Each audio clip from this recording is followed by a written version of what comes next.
Hello, ladies and gents, it's Hagbard Celine here, and today is going to be a little different from what I usually do, and frankly, it wasn't what I set out to do when I chose these videos. What this is going to be is a bit of an in-depth look at an individual that I stumbled upon that is part of a movement in Cincinnati, to which I say, good luck, Ohio. By way of explanation, let's take a glance at the original source material video that I was going to do. I actually originally chose the video because, first and foremost, the Voice of Cincinnati student newscast is impressively professional. It really is. And because, well, these two Portlandia caricatures caught my eye, and the fact that they're just so naive and innocent made me chuckle. And that was going to be the center point of this video, originally. But, if we go back, a little bit back and see this woman. I'm definitely an independent activist. Well, last night I got a wild hair and Googled her name. And now, we're going to take an in-depth look at a group that she is a part of, if not leadership of, in Cincinnati. To which I can only say, good luck, Ohio. One of the first things that comes up when you Google this woman's name is her connection and relationship to a Kabaka Oda, as we see here, who was described as the general of the Black Fist, an organization which Joy still identifies as being a part of. And as you can see by her cryptic little statement here, that in spite of the fact that Howard Betty, the admitted shooter of a one Oda, is serving his 13-year sentence in prison, that somehow, in some way, he didn't prosecute those responsible. This is all part of a conspiracy that I found out has its own little following, in which a one Nathan Livingston is the one that is responsible overall for the assassination of the powerful political figure and city bus driver known as Oba. Also, if I may ask the community at large, what's with the obsession with wordplay? Good God. I'm not going to go too far with the Nate Livingston angle, but suffice it to say that he's part of a council that the brother of the suspected, or I guess prosecuted, shooter was a part of. It's a reinvestment corporation for the municipality. Their conspiracy is that Oba was killed to get him out of the way because he's holding up progress downtown. It reads like something out of LA Noire. I'm actually more inclined to believe what we're witnessing here is an internal power struggle between these two Black Power communities. One led by General Oba, the other led by Nikki X, as identified here as an alternative. You can see a little bit of evidence of this back and forth and power struggle open and behind the scenes in what is known as the Cincinnati Black Blog. And, well, if you think that I'm going too deep when I use this as a source, you might want to have a discussion with the Daily Coos, who has also sourced this. I say that only as a dig to the Daily Coos. Returning to the original subject, Joy is also part of what I can only identify as a Ponzi scheme in the area targeting the Black community. I sincerely doubt that this quote-unquote investment circle is legitimate. And, as we just saw, she is agitating with Black Lives Matter, despite the fact that Dubois' daughter herself doesn't want this to occur and thinks it is a distraction. But of course, Joy, in her usual form, showed up in a Grim Reaper outfit with a black man on a noose. 'Cause Halloween.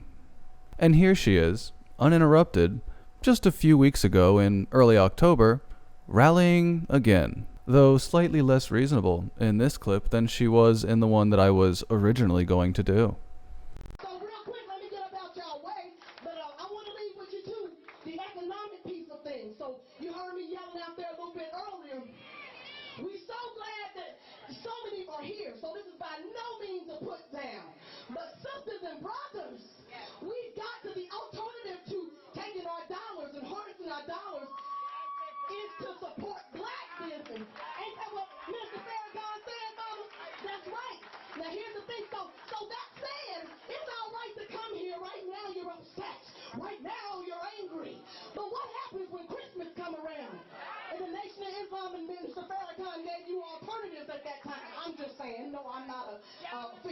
attention, but he gave a good plan. When you buy all your hard-earned dollars at Christmas time, when you decided to celebrate the 4th of July, come on, when you decide to do these things, and then the excuse that you use when they say, well, I don't support black businesses. This goes for the white folks too, because the black businesses, they didn't get some terrible service, you know. I was there and it wasn't that great.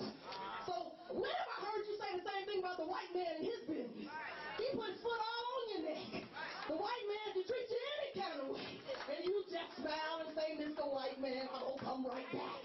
So come on now. We've got to learn how to harness these dollars. We don't have all the answers today, but do it in whichever way you will. When we decide to target whoever we decide to target as a collective, that's when they will really get their attention. That's when we will really get their attention. So in closing, I just want to say, as the late great Rolland-Oba right here in Cincinnati used to say, prison for the police who kill unjustifiably. Prison for the police who kill unjustifiably. Everybody, you got to unify or die. Say it with me. Unify or die. One more time. Unify or die. Black power.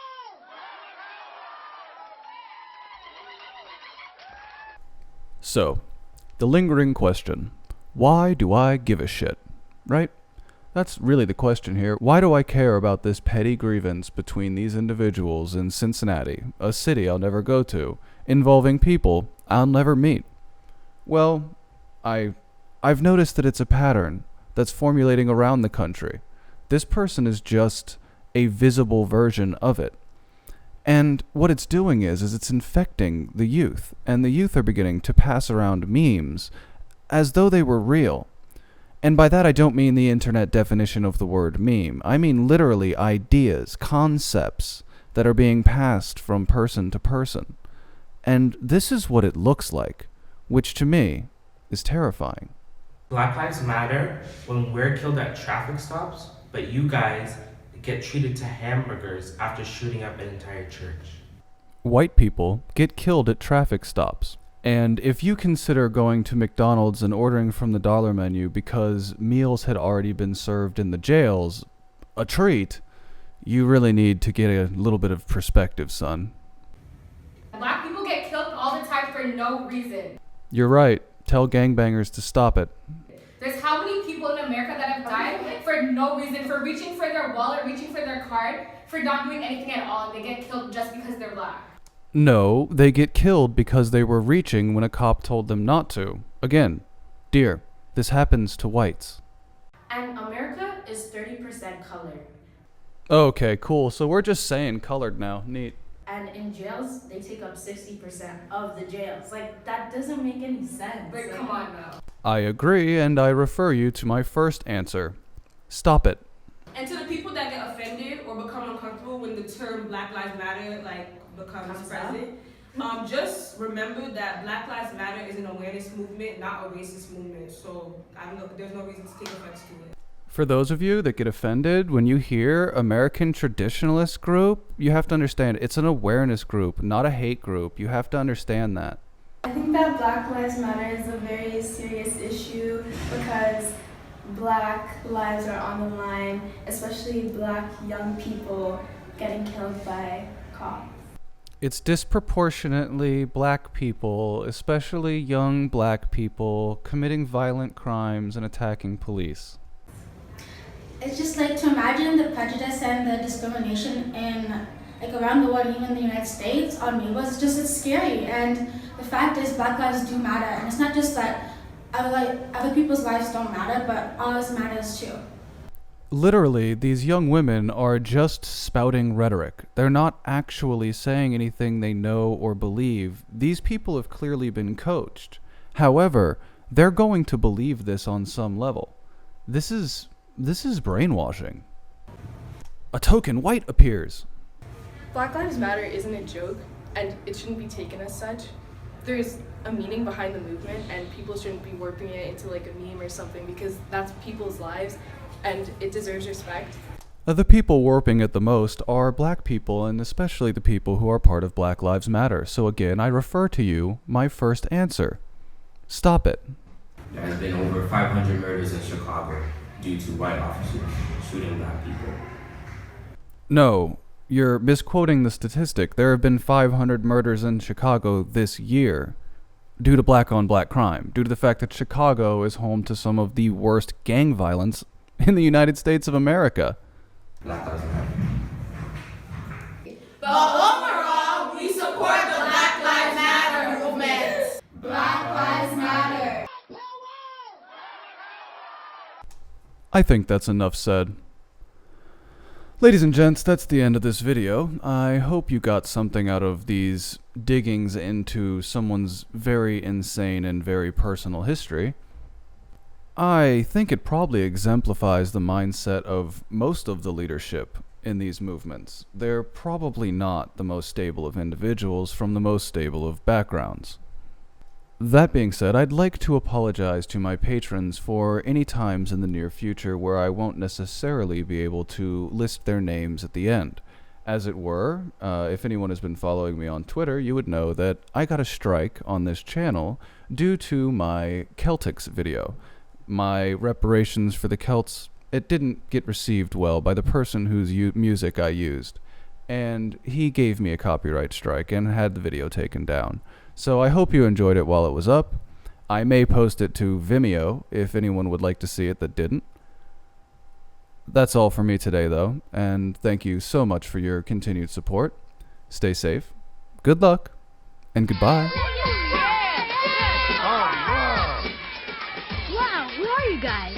We Bebe Kids. Bebe's kids? Yeah, we don't die, we multiply. Alright. Who's he? He's just a punk. Man, I ain't no punk. Oh, so you down there? Yeah. So whatever. Hey, yo, can we be Baby's kids? Nah, punk, but you can hang with us for a while. Yeah. Alright. That's cool, dude.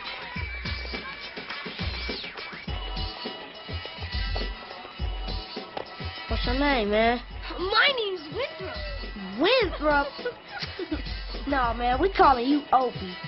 My name's Richie. Like the comic book, Richie? Dang, you guys got some funny names. What's your name? I'm the jawbreaker, the candy taker, and never skip school, I'm the food faker, original man in a strange land. You never saw my butt on American Bandstand, the MC's name is Khalil. And if you can't spell it, you never will. I'll a provider for the flavor you're lacking, but if you stop my flow, start straight jacking. Look! Straight jacking. Straight jacking. I'm LaShawn. No, not Latifah, the man no Mike, just like Aretha. Cute little girl, but I fight like a man. I even bet Mike Tyson say, damn, Sean, Khalil, and Pee Wee won't R.E.S. the T.C.T. Never slip it, or slide it, no macking, or slacking. Baby's kids, straight jacket. We've got an assault on characters in Section 5. Order received. Straight jacket. Shorty, the OG with all the clout. Lip smacking for what's under the blouse. 3 years old and still drinking Similac. You smack me and I smack you back, punk. So now it's time for me to straight jack y'all and get busy like Arsenio Hall. Taking a dunk can be so relaxing. Straight jacket. Hi, boys and girls. I'm Rodney Logan. And I'm Tommy Toad. How are you doing today? It goes 3 for the trouble and 2 for the bass. We baby kids are real wrecking this place. Now all bad kids seem to always get spanked, so try that with us and you might get ganked. Release the balloons and act real funny as we ride and ride spend money to my posse.